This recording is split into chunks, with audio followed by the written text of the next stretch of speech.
6เวียกอาจจะถูกวางงานในอนาคตอันใกล้นี้ตามการคาดคะเนของแจ็คหม่าซึ่งเป็นที่รู้จักกันในทั่วไปอย่างก้งขวางซึ่งเขาเป็นหนึ่งในมหาเศรษฐีที่หังมีที่สุดในจีนโดยมูลค่าทรัพย์สินสูงถึง24ตื้อกว่าดอลลาร์ในเดือนมิถุนายน2022ในตลอดระยะ20กว่าปีที่เขาเป็นผู้นำทางด้านธุรกิจแจ็คหม่า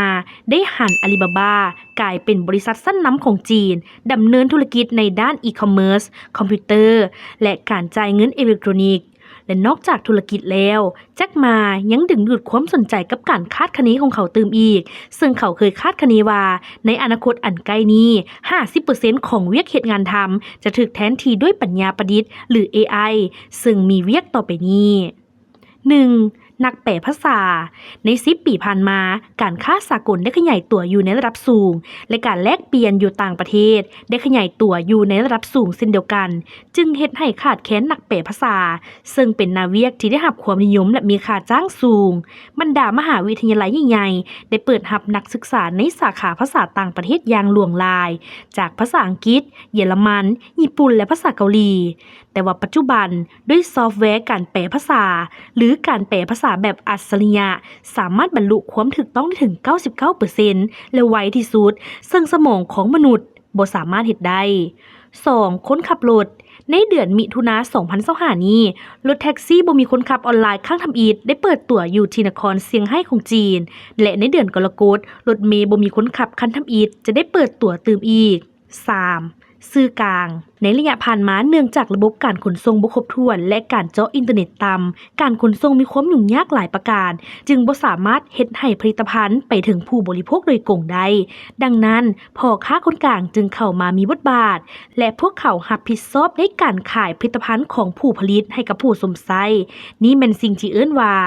arbitrageถึงอย่างใดก็ตามปัจจุบันระบบขนส่งสินค้าระหว่างนานาชาติได้มีการเชื่อมต่อกันเป็นอย่างดีด้วยการช่วยเหลือทางด้านการขนส่งสินค้าจึงสามารถเดินทางจากเหนือลงใต้ข้ามน้ำข้ามทะเลไปถึงผู้บริโภคได้อย่างทันการปัจจุบันได้ก้าวไปถึงการขนส่งทางด้านอวกาศหลายขึ้นและว่องไวและทันสมัยที่สุดยิ่งไปกว่านั้นเมื่อทานเปิดคอมพิวเตอร์ของทานในมื้อนี้จะเห็นผลิตภัณฑ์ที่หลากหลายรวมทั้งผลิตภัณฑ์ที่ขายโดยกลุ่มจากผู้ผลิตที่แตกต่างกันเช่นเดียวกันกับคำแนะนำจากบล็อกเกอร์ที่แตกต่างกันหลายมันสามารถให้พวกเราสั่งซื้อจากผู้ผลิตโดยกลุ่มได้โดยบ่จำเป็นต้องออกจากบ้านเพียงแต่รอท่าผลิตภัณฑ์มาส่งถึงหน้าประตูเรือนของพวกเรา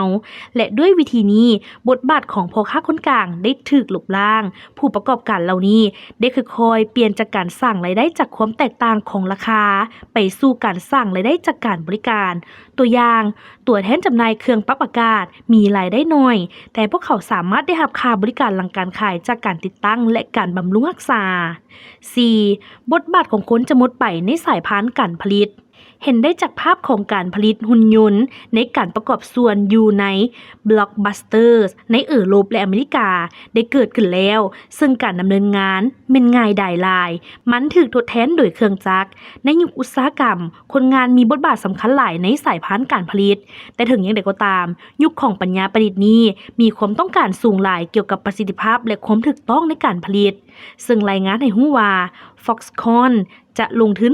$340 ล้านในการค้นคว้าและพัฒนาปัญญาประดิษฐ์และนำใช้หุ่นยนต์200,000 ตัวในอนาคตปัจจุบัน Foxconn พวมนำใช้หุ่นยนต์อุตสาหกรรม 60,000 ตัวในโรงงานต่างๆอยู่ประเทศจีนข้อมูลนี้หมายความว่า